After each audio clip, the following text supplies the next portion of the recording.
This is the third part and the last part of the chapter, What Democracy, Why Democracy.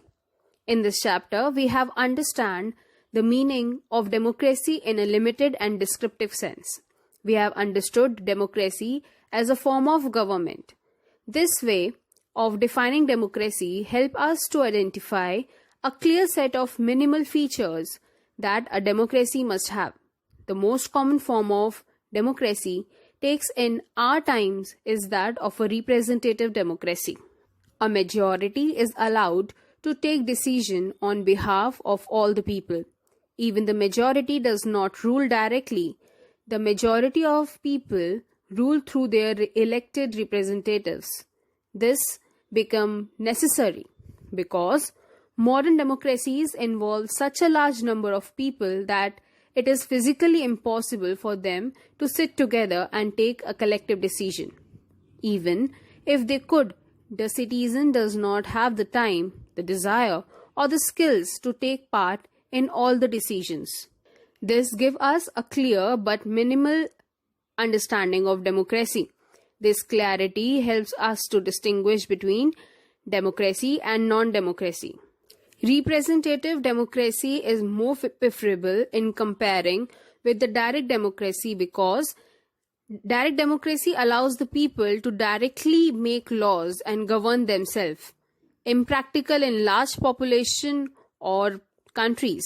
It is very time consuming because most citizen does not have the time, information, interest to take political decisions. Even highly educated people could be manipulated. So, there are chances of people's fear and prejudice. We can distinguish between the direct and indirect democracy. Direct democracy is a form of democracy where all laws and policies are created by a general vote of society.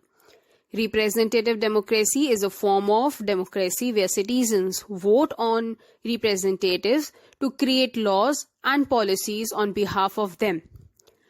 Direct democracy, there are no intermediaries. The votes of the citizens directly determine all laws and policies of government, whereas people elect representatives to create and amend laws and policies on their behalf. Under direct democracy, they are more direct and transparent, whereas representative democracy is less transparent. Direct democracy may be less efficient, but representative democracy is comparatively more efficient. For example, for direct democracy is ancient Athens and Switzerland, whereas representative democracy examples is United States, the United Kingdoms, France and India. By now we have discussed about the role of government wherever we are talking about democracy or non-democratic government. But now let's discuss about the role of citizens towards the country. Citizens must learn to tolerate differences and views of all others who disagree with them. That is, the citizens must accept the principle of mutual tolerance and dissent.